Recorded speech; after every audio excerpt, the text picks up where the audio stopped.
안녕하십니까. 오늘은 11월 2일 목요일입니다. 11월 멜번은 축제의 도시로 바뀌고 그렇게 시간이 막 빠르게 가다가 12월 되면 크리스마스다, 연말이다, 또 그렇게 훅 시간이 가다가 2024년이 올 것입니다. 시간 참 빠릅니다.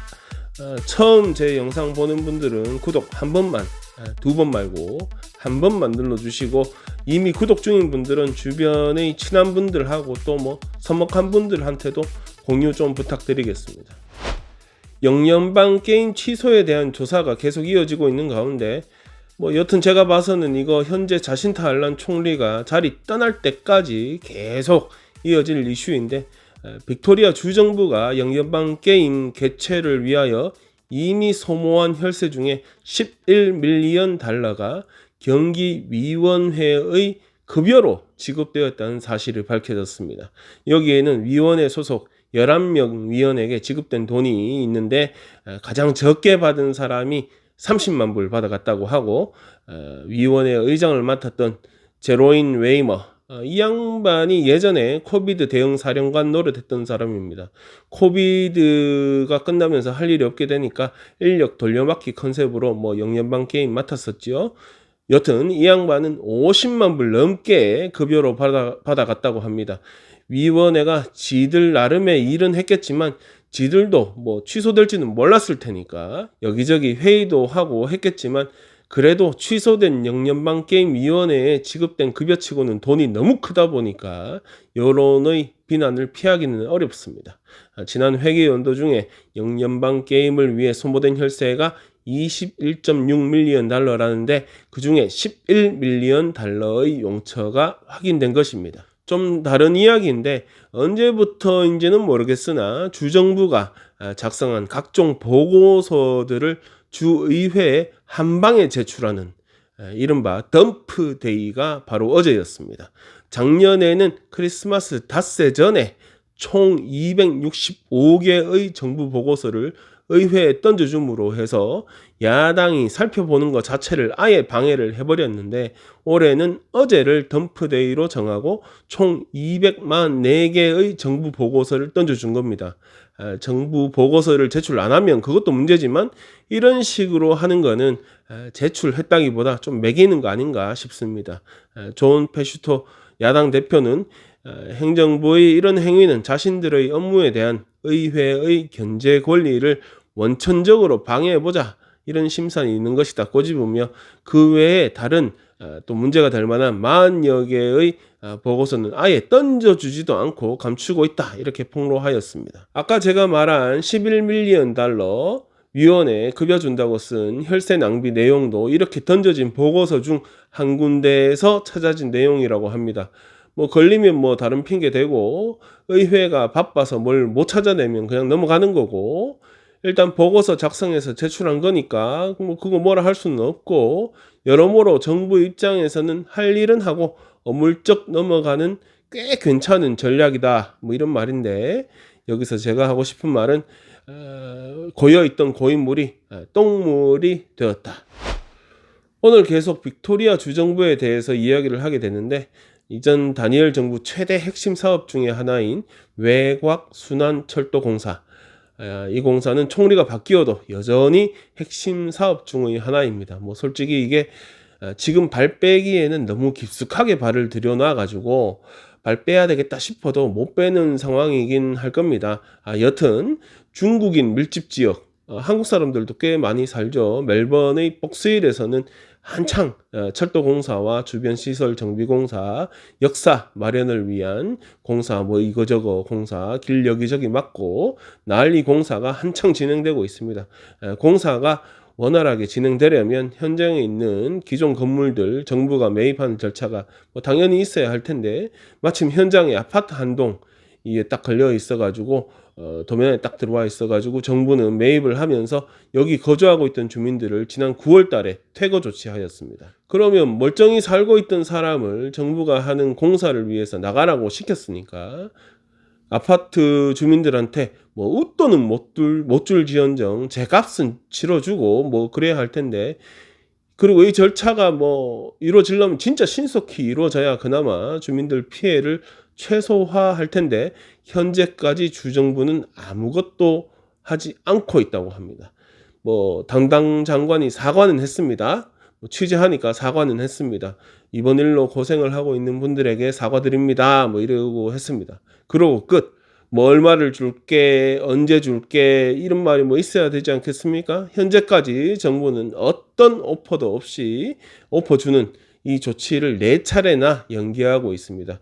지난 9월 21일 unavoidable delay, 부득이한 사정으로 연기됐다 이렇게 뻥을 쳤고 10월 2일에는 28일 동안 지연한다 이렇게 통보를 했으며 중간에 10월 17일에는 거의 마지막 단계에 있다 이렇게 안내를 했다가 10월 25일 이제 28일이 다가오니까 앞으로 몇 주 안에 마무리될 것이다 이렇게 안내했다고 합니다. 아파트에 살던 세입자들이야 뭐 어떻게든 보상받고 뭐 나갔으니까 큰 문제가 없다고 하지만 거기 멀쩡히 살던 사람은 다른 곳으로 이사를 가야 하는 비용은 뭐 둘째치고 안 내도 되는 돈을 내고 거주를 하고 있을 것이고 거기 세입자 받아서 렌트비 받아가지고 살아가던 사람은 임대소득 자체가 없어져 버렸고 그런데 2달이 되도록 아무런 조치를 해주지 않고 있다. 이게 말이 안 됩니다, 이게. 제가 여러 번 언급했지만 빅토리아주 주정부 살림살이는 글자 그대로 거덜이 났다고 하던데 지들 월급은 따박따박 잘 받아가고 있습니다. 그런데 이런 거 제때 보상 아니 뭐 보상도 아니지 그냥 재산권 행사하는 보호해 줘야 하는데 그 돈을 못 주겠다. 이유는 뭐다? 그냥 돈이 없다. 어제 오후 시드니의 와룽가에 있는 장애가 있는 아이들을 가르치는 학교에서 10살짜리 아이가 엘리베이터 아래 끼이는 사고가 있었습니다. 신고를 받고 출동한 경찰과 긴급구조팀이 아이를 어떻게 빼기는 했는데 슬프게도 아이는 현장에서 사망하였습니다. 현재까지 사고가 범죄와 관련이 있다 뭐 이렇게 보이진 않는데 정확한 사고 원인 파악을 위해서 경찰은 일단 현장을 범죄 현장 테이프로 이렇게 하고 접근을 막고 있습니다. 학교는 일단 오늘부터 휴교에 들어갔습니다. 이보다 앞서 멜번에서는 좀 다른 사고가 있었습니다. 지난 10월 17일 멀그레이브에 있는 한 학교에서 1학년짜리 아이가 같은 1학년짜리 아이하고 싸움이 붙었나 본데 뭐 말이 좋아 싸움이지 일방적으로 맞은 것 같은데 이후에 학교는 아이 부모애가 애가 펀치를 한 방 맞아가지고 이가 부러졌다 이래 말해줬고 학교 양호 선생님이 아이를 간단하게 치료했다 이렇게 안내했다고 합니다. 그런데 며칠 후에 이 아이가 상당한 두통을 호소하고 구토를 하고 하니까 부모는 얘를 병원에 데리고 갔고 병원에서는 뇌출혈 진단을 하고 뇌수술을 해야 했다고 합니다. 나중에 애 설명으로는 다른 아이한테 머리를 수차례 얻어맞았고 이후에도 턱도 맞아가지고 이가 부러졌고 나중에 선생님한테 말해주려고 했는데 그것도 줄 서서 기다려서 선생님한테 말해야 했다고 합니다. 글자 그대로 현장에는 어른이 단 한 명도 없었고 당연히 뭐 선생님들은 아무도 이 상황을 목격한 사람이 없고 뭐 이 상황을 말린 사람도 없다는 것입니다. 화면상으로 아이는 뭐 회복을 그래도 꽤 잘하고 있는 것으로 보이는데 앞으로 머리에 또 다른 충격이 있을 만한 일은 하지 말아야 한다. 이런 경고를 받은 상황이라고 합니다. 축구가 취미라는데 앞으로 축구는 못하게 되었다. 제가 우리 애들 학교 보냈던 거 그 기억으로 보면 애들이 놀이터에서 노는 시간에도 선생님이든 뭐 누가 되었건 어른이 현장에서 감독 같은 걸 했었는데 이 학교는 어찌 된 것인지 그런 사람이 없었다. 이게 말이 좀 이상한데 애가 애를 그 정도로 때렸다면 이건 뭐 주먹질만 한 것은 아닐 텐데 주변에 어른 하나만 있었어도 애가 이 지경이 안 됐을 텐데 대체 어쩌다가 이렇게 된 건지 모를 일입니다. 더군다나 이제 머리를 맞았다는 것을 분명히 들었을 텐데 그러면 더 큰 위험을 방지하기 위해서라도 학부모한테 병원에 데리고 가봐라 이렇게 안내했어야 하는데 그러지도 않았으니까 지들 책임 회피하는 데만 급급했다 소리밖에 안 됩니다. 선생들이야 뭐 다른 업무로 바빴다 뭐 이렇게 얘기하겠지만 지들끼리 차 마신다고 못 봤다 이런 얘기는 죽어도 안 하겠지요. 자기 일 제대로 못하는 인간들은 빨리 그 자리에서 나와주는 게 민폐를 안 끼치는 것입니다. 시드니의 파이브독에 있는 한 피쉬앤칩스 집의 메뉴판이 소셜 네트워크에 떴습니다. 어떤 사람이 5년 전 그리고 12개월 전 그리고 2개월 전 메뉴판 사진을 올린 것인데 아이템은 뭐 변동이 없고 그대로인데 숫자가 좀 많이 달라진 것이 보입니다. 대부분 예전의 그 저렴한 가격을 그리워하고 그때가 다시 오려나 뭐 이렇게 푸념하는 분위기인데, 어떤 사람은 피쉬앤칩스 가격은 항상 저렴해야 한다 이렇게 주장하기도 합니다. 한국으로 치면 김밥 천국 같이 뭐 온 골목에 있는 것이고 일상에 늘 접하는 음식이니까 뭐 그렇게 반응하는 것 같은데, 뭐 가격이 꽤 많이 올랐으니까 그렇게 말하는 것 같은데, 그에 대해서 식자재뿐 아니라 전기세며 가스비며 임대료며 안 오른 것이 없는데 어쩌라는 것이냐 이러면서 가게 편을 들어주는 사람이 훨씬 더 많답니다. 실제로 수산물 가격은 꾸준히 상승하여서 어쩔 수 없이 판매가를 올려야 했고, 예전에 또 홍수 등으로 인해서 감자 원산지 가격이 폭등을 하지 않았었습니까? 그러면 진짜 그냥 끼워주는 듯한 이 칩스의 가격도 오른 것이 어느 정도 이해가 됩니다.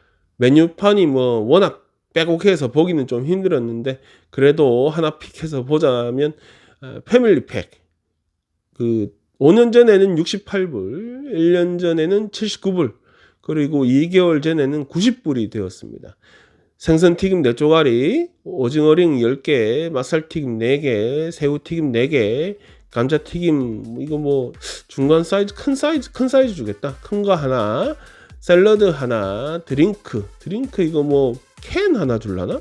하여튼 어찌 보면 가격이 좀 맞는 것 같기도 하고 어찌 보면 좀 과하다 싶기도 하고, 여튼 예전에는 피쉬앤칩스 가면 50불짜리 하나 가지고 가면 우리 가족 다 배부르게 먹고도 돈이 꽤 남았던 걸로 기억되는데, 이제는 좀 다른 이야기가 되어버렸습니다. 그런데 그 멜번 사는 분들 그거 아십니까? 시드니에 있는 가게라서 그런지 메뉴에 딤심이 없습니다. 멜번에 있는 피쉬앤칩스는 딤심 거의 대부분 팔죠. 하여튼 딤심이 없습니다. 그나저나 여러분들은 피쉬앤칩스 가면 주로 뭐 주문해서 드십니까? 예, 오늘 준비한 소식은 여기까지입니다. 즐거운 하루 되시고 저는 별일 없으면 내일 또 뵙겠습니다.